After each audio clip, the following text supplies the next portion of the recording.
Who's your emergency contact? Who should we notify in the case of death? Welcome to the USP, where I've spent the last 2+ decades of my life. I'm in the shoe. They gave me 30 days for assault, and I ended up doing about 3 weeks in there. Oftentimes when something happens like that, if it's not gonna be like an ongoing issue, if it's not an incident between two different groups, two different gangs, or two different racial groups, your sanctions are 30 to 120 days, depending on the extent of the situation. At this time, they thought I had used a weapon, but they didn't find any weapon in the cell. So at the end of the day, they couldn't really see the incident because it was inside a cell. The door was closed. When I read the report, all the cameras saw was that they saw the door flung open. Half a body came out of the door, and then 2 sets of hands grabbed the body, dragged them back. The door closed, and for the next 10 minutes, it was silence. And, everybody, you can put 2 and 2 together or whatever and figure out what happened, but I'm not the type of person that's ever going to tell myself. So I never make any statements. It's just, okay, you're going to put me in the shoe for out of bounds, whatever. If you say I assaulted somebody, that's what you said. I'm not going to admit to anything or offer any type of information that, that's going to help you to convict me or make my time more miserable. So while I was back there, I was able to see the homie Easy and Seth. Easy and Seth that I shared with you in previous videos end up assaulting the COs in their unit in 3A. Easy, the homie out here from Glendale, ended up beating the brakes off of Moreno. So on one of the days we were brought out to the red cage, we got to chop it up, catch up, see what was going on. And he had told me, when they had brought him back there, he was cuffed up. And they put him in the shower. And the 3 COs that escorted him back there took turn punching him. They brought him into the cell. In our cell, in the shoe, you have a shower in there.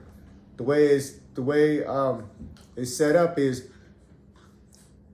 when you come in the door, the bunk is either on your left or your right, going this direction, going into the cell. Right in front of your door is your toilet and your sink. And on the side of your bunk is a shower. So when they brought him into the shoe and they put him in the shower, they forced him into the shower, him facing the wall. These 3 individual COs, one of their names is Scott, big old white boy, which we'll catch up to him in a little bit, probably in the next episode or 2. They took perm punching the homie in the back of the head. The homie's Tongan. So he's got a big head and it's pretty solid. But still, these dudes, when we're on a yard in a confrontation with them or whatever, we're not cuffed up or whatever, they don't have the courage and the nuts to do that. But now that you're defenseless, that you got shackles on your feet, belly chain, and cuffed up, all of a sudden, they have some courage and some heart. And the homie Easy he informed me that, when we got back to the shoe, they put him in the shower, and 3 of them took turns punching him in the back of the head a few times. They didn't beat him to where there was permanent damage or anything like that. But just the fact that this is how you get back. You got in your feelings because Easy beat up one of your staff. But your staff wasn't cuffed up. Your staff wasn't shackled. Moreno wasn't cuffed up or shackled. He came in the unit like he was tough.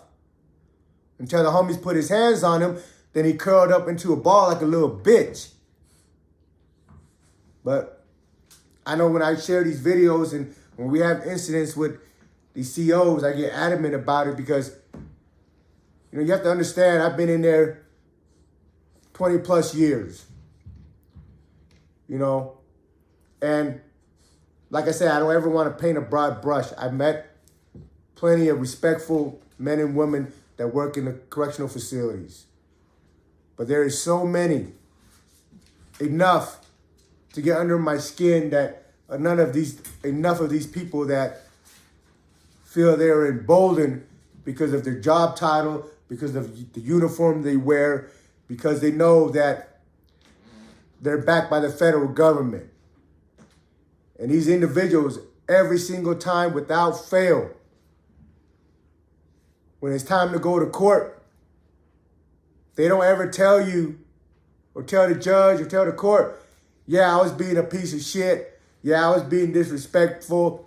Yeah, maybe I shouldn't have done this or said this to this individual. The only thing that ever comes out of their fucking mouth is, I was just doing my job. So I don't really have any love lost for these people. But again, I met plenty of individuals that work in the correctional facilities that have always been respectful to me and I've never had any issue with, and that I've always been respectful towards, So, but during this time, there was things going on around the penitentiary system.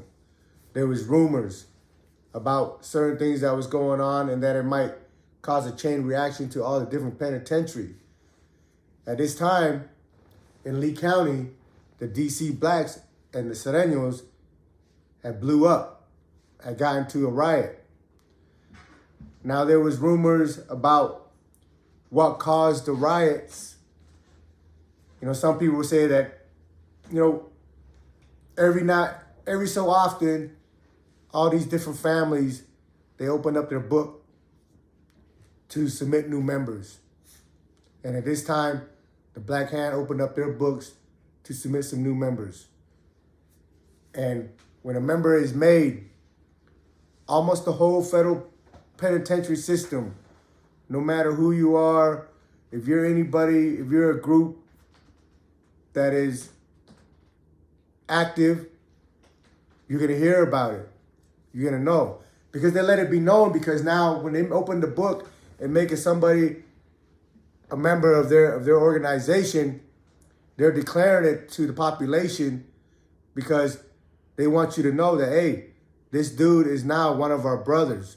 So if you put your hands on him, then you know what it is. It's not something they don't do it to brag or glorify what they're doing. It's more of a security reason. Like when I'm on a Texas yard, when I say Texas yard, I mean when I'm on a yard where the TS or the Texas MAs or the Aztecas or these different families or the NF, Nuestra Familia, when I'm on a yard with these people and they make somebody, they give them their patch, they make them a member of their organization, they come and introduce them to people. Not just anybody and everybody on the compound. They mostly introduce them to the other family members. Like if a NF is accepting somebody into the organization, they would go and introduce their new brother to members of the TS, to the Texas MAs, and so on. And at the same time, they bring, in my experience, they bring their brothers and they will introduce them to me too. Hey, Mesa, hey man, this is the homie right here. Just for example, the homie Hennessy, he's a norteño from Oakland. When I was in Florence, he got made to become a Nuestra Familia. When he got made, he was he was introduced to me by some of the other NFs that I knew over there in Florence. And hey, this is one of our brothers now. And, that is just for letting us know that, hey, these guys belong to us. So you know what it is. If you get into with them, you're getting into with us. So at this time, when I was in Atwater, the DCs and the Sureños jumped off in Lee County. But it it wasn't contained just in Lee County. It spread off to like 4 other penitentiaries across towards the West Coast. I think Big Sandy, Allenwood, the Smooth program, and maybe 1 or 2 more. But, you know, and even though I just got into a confrontation with the Mexicans, mainly the people that was coming in my direct line was the Paisas, I still have a rapport with the Sureños. I have a rapport with a lot of their big homies that I grew up with in Lompoc and Victorville. So, but they also know that, you know, politics is sometimes weird. It's just, when a line is drawn, we all go to our corners and defend our interests, regardless who it's against. But at the end of the day, when it's over, when the smoke is clear, we still have personal relationships with individuals. Yeah, I might have clashed with the GDs, you know, on the yard or whatever. But I have good homies that are OGs from that organization that we're friends. And that love there is not lost. We just know that, hey, we're all supposed to do what we're supposed to do when it comes to whatever popping off, especially if it's spontaneous. And, you know, I had a couple of homies that didn't understand that. They're like, well, how can you still associate with these individuals when they just try to kill you, or when you just got stabbed, or when you just got into a riot with them? And, you know, if you don't know, then you don't know. Because we're all, at the end of the day, we're all soldiers. We're all soldiers representing our respective group. And for me, I've always been on the front line. So when something pops off and there's no time for a conversation to mediate the problem, then we do what we got to do until the smoke clears. Once the smoke clears, respected individuals can come together, have a conversation, and see if we can figure it out. If we can't, we can't. But most time, all of us is always in our best interest to try to mediate everything peacefully. But of course, it doesn't always happen. Now, when blacks and Mexicans jump off, it's black and Mexican. Even though the situation was between the DCs and the Sureños, it was all the blacks on the compound and all the Mexicans and / whites. Because most yard that our Sureños are in and they have a black hand on there, the whites have a coalition with them. Not all the time, but most of the time, because there's a history between the Aryan Brotherhood, the AB, California ABs, not to mistake that with other ABs that's popped up throughout the country that's adopted their name.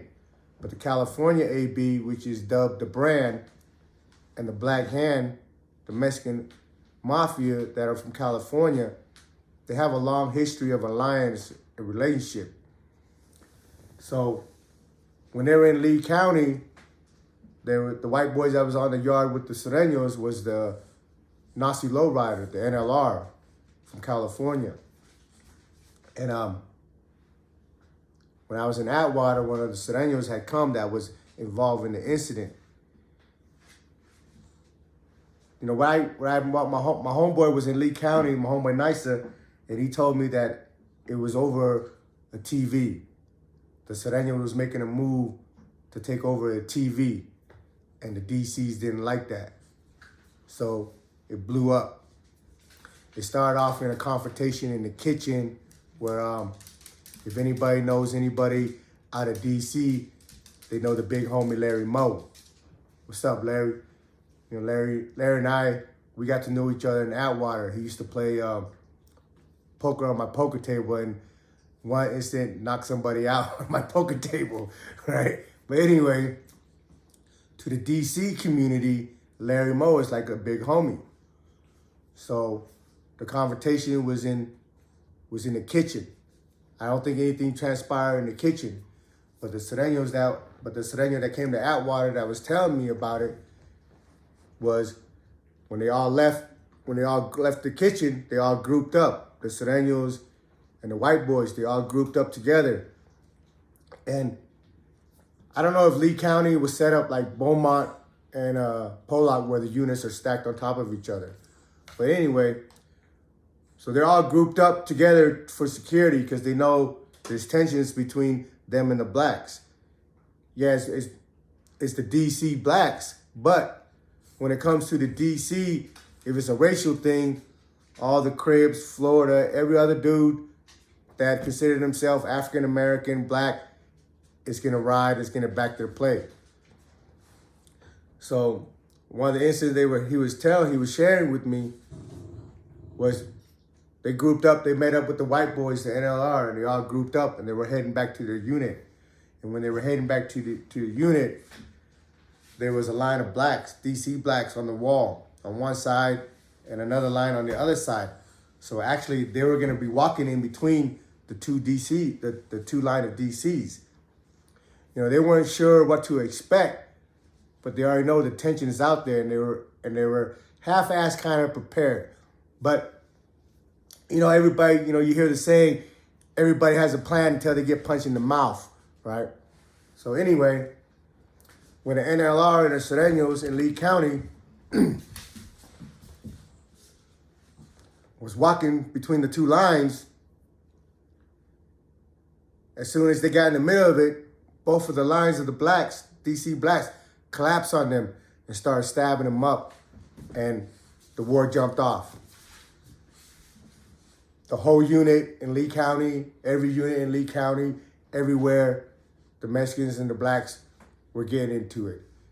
And I wasn't there, so I don't know all the details and all who won and who lost, but there was injuries on both sides because in all these confrontations, there's always going to be a time where Mexican dude's going to get caught up with more black dudes around him, vice versa. Black dude get caught with more Mexicans around him. But everybody got butchered.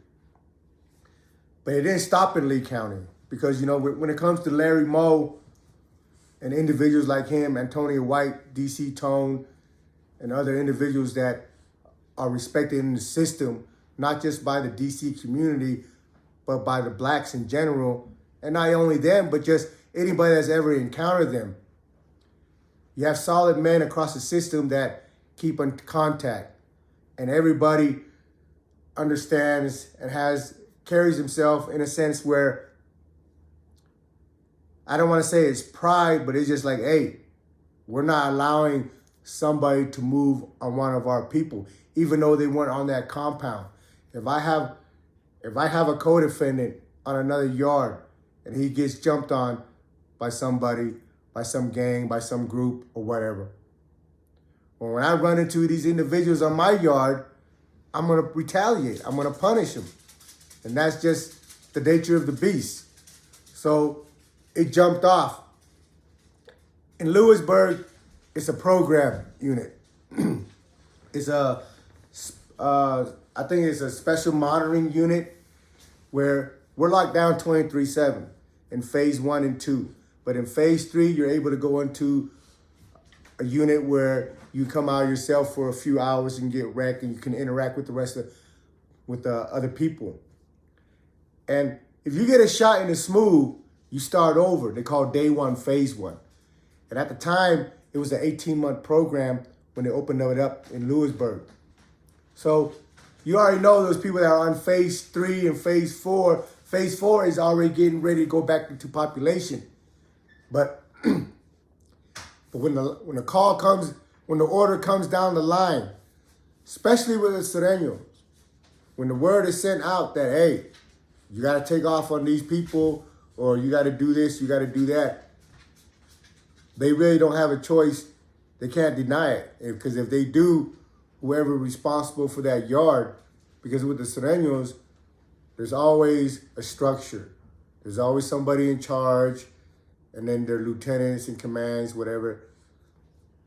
And if an order is ignored, that everybody in that penitentiary, now when I mean everybody, even the low-level dudes that don't even know what's going on, that don't even know the politics, if an order is sent to Atwater saying, hey, you got to take off on this race, and whoever's in charge of that penitentiary ignores it, or for some other reason, it doesn't get carried out, when any of those dudes leave that yard and hit another yard, they're getting punished.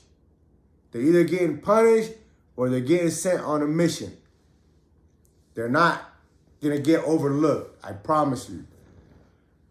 You know, we think that we have, just because we have 100 penitentiary, 20 USP across the United States, and all together with FCIs and camps, it was probably 100 of them or whatever.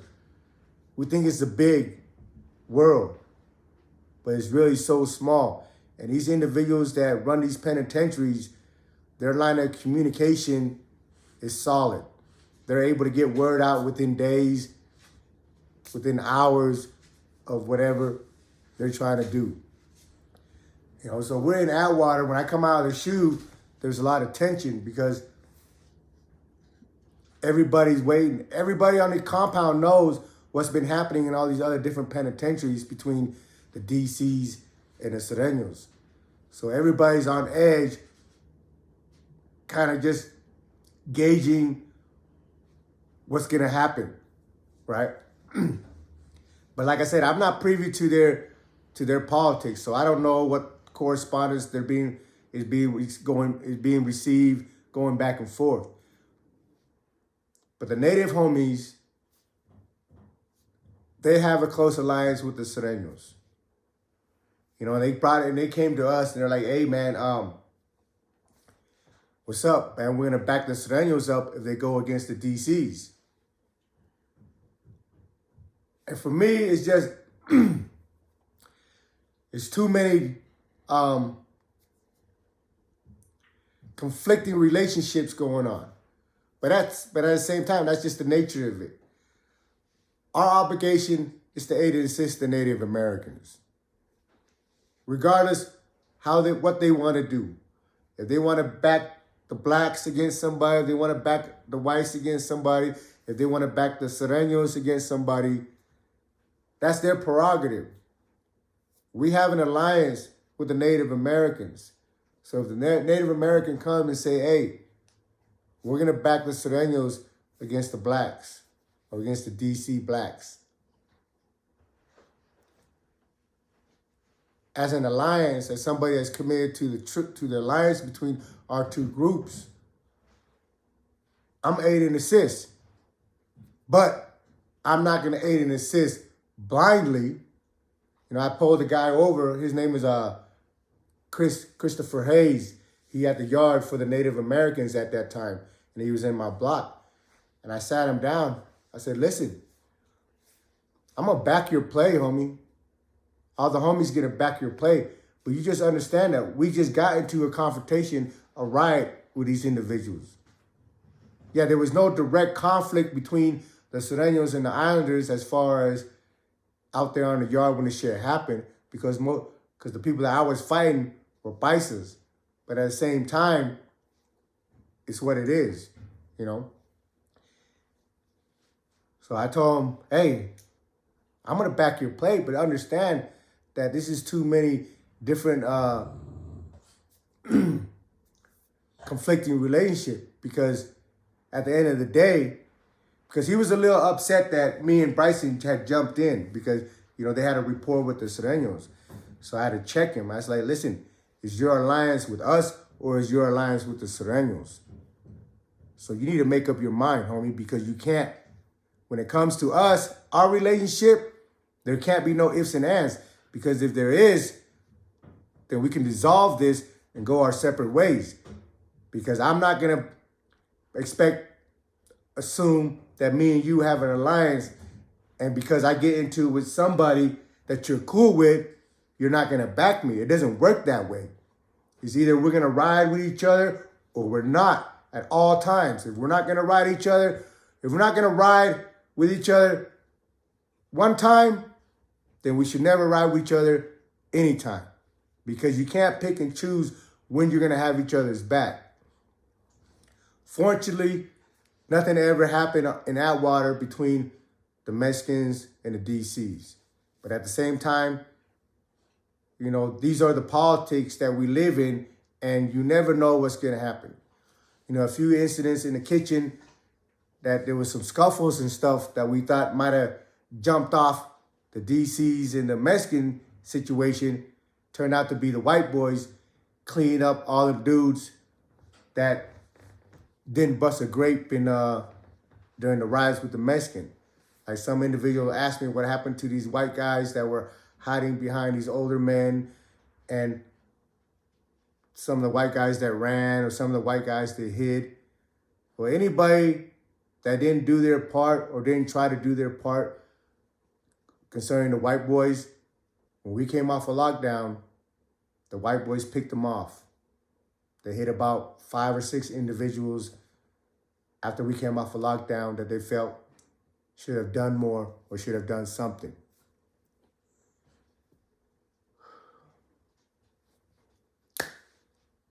Yeah. You know, reliving these things, sometimes I'm amazed that any of us even have our sanity still. Welcome to the USP.